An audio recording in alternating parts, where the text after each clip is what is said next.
जय हिंद। आप सभी का मेरे डिफेंस चैनल पे स्वागत है। तो आज के डिफेंस अपडेट वीडियो में हम 3 सबसे बड़े पॉइंट के बारे में डिस्कशन करने वाले हैं। तो वीडियो की जो पहली अपडेट होगी वो भारतीय नौसेना की ओर से आ रही है। तो आप सभी को पता है कि भारतीय नौसेना अपना तीसरा एयरक्राफ्ट कैरियर खरीदना चाहती है।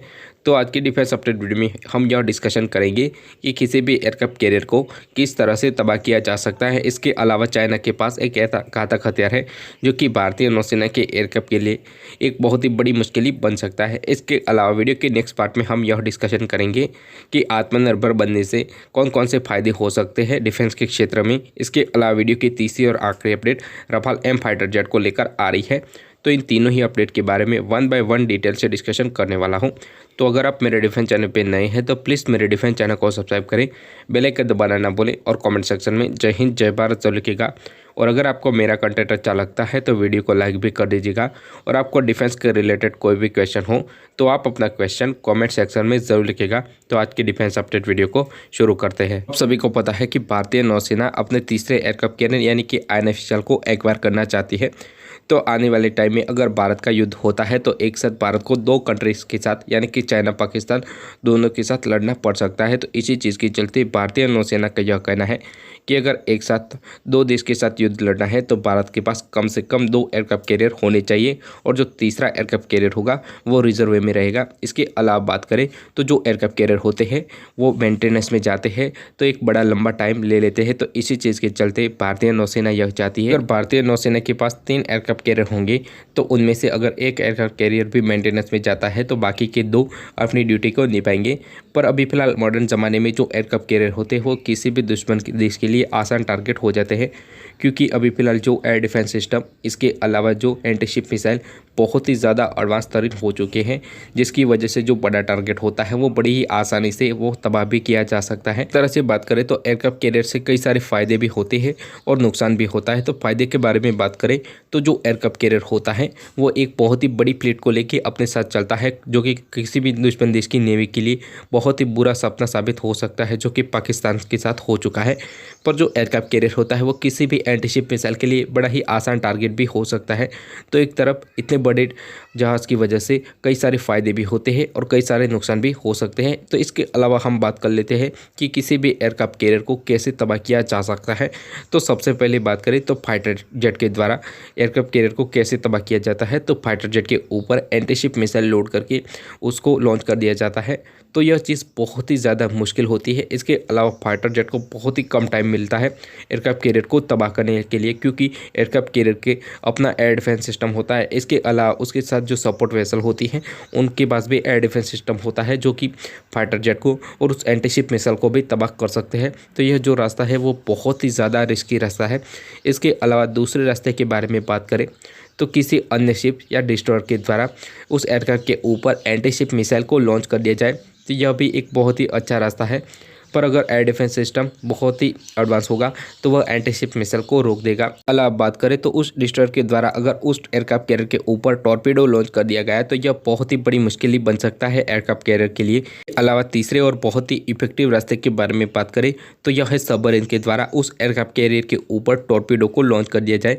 तो अभी फिलहाल जो मॉडर्न ज़माने की टॉर्पीडो है वो बहुत ही फास्ट हो गई है। इसके अलावा जो सबमरीन होती है वो बहुत ही साइलेंटली अपने टारगेट की ओर बढ़ती है और उसको पल भर में अपने टॉर्पीडो से तबाह कर सकती है। अभी के ज़माने में किसी भी एयरक्राफ्ट कैरियर का सबसे बड़ा खतरा बन चुका है तो वह है सबमरीन। तो सबमरीन से बचने के लिए भी कई सारे सिस्टम दिए जाते हैं एयरक्राफ्ट कैरियर में। तो सबसे पहले उसके ऊपर कई सारे ऐसे एयरक्राफ्ट होते हैं जो कि किसी भी सबमरीन को डिटेक्ट करे, इसके अलावा डिस्ट्रॉय कर सके। इसके अलावा एंटी सबमरीन हेलीकॉप्टर भी होते हैं। इसके अलावा जो एयरक्राफ्ट कैरियर की पूरी फ्लीट होती है उसमें कई सारे ऐसे भी वेसल होते हैं जो कि किसी भी सबमरीन को ढूंढ के अपना निशाने पे ले सकते हैं। इस तरह से बात करें कि सबमरीन और एयरक्राफ्ट कैरियर के बीच चूहे बिल्ली का खेल चालू रहता है कि एयरक्राफ्ट कैरियर सबमरीन को निशाना बनाए या सबमरीन एयरक्राफ्ट कैरियर को निशाना बनाए।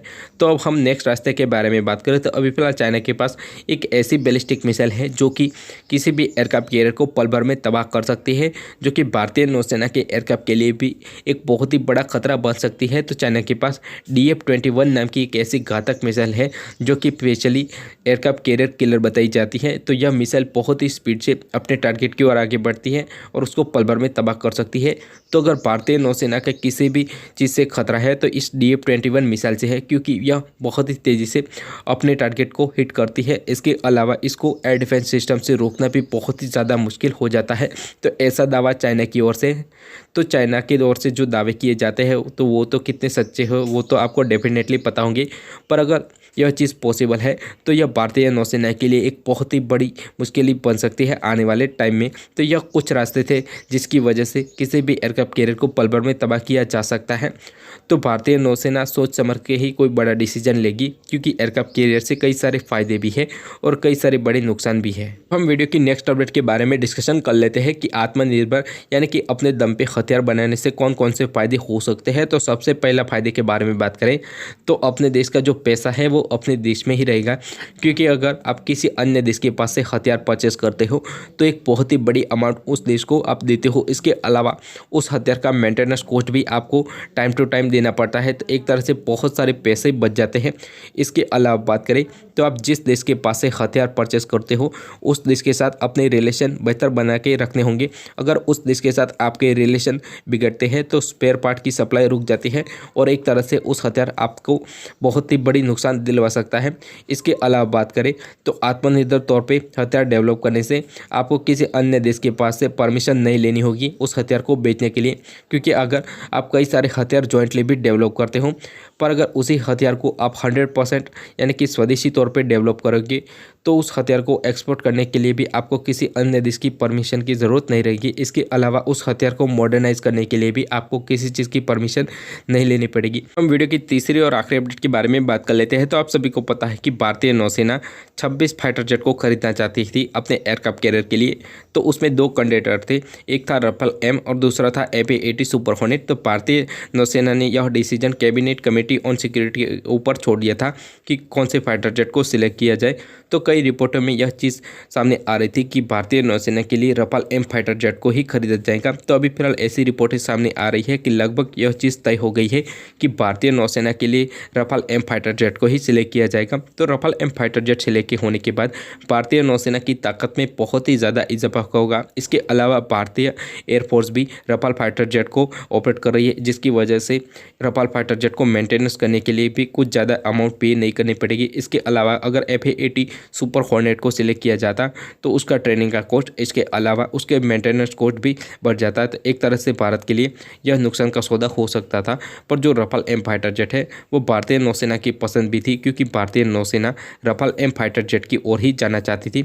इसके अलावा यह फाइटर जेट इतना कैपेबल है कि चाइनीज़ नेवी के किसी भी अन्य फाइटर जेट को पल भर में तबाह कर सकता है। तो रफाल फाइटर जेट आने के बाद भारतीय नौसेना की ताकत में बहुत ही ज़्यादा इजाफा होने वाला है। तो अगर आपको मेरा इन्फॉर्मेटिव वीडियो अच्छा लगे please subscribe my channel and thank you for watching.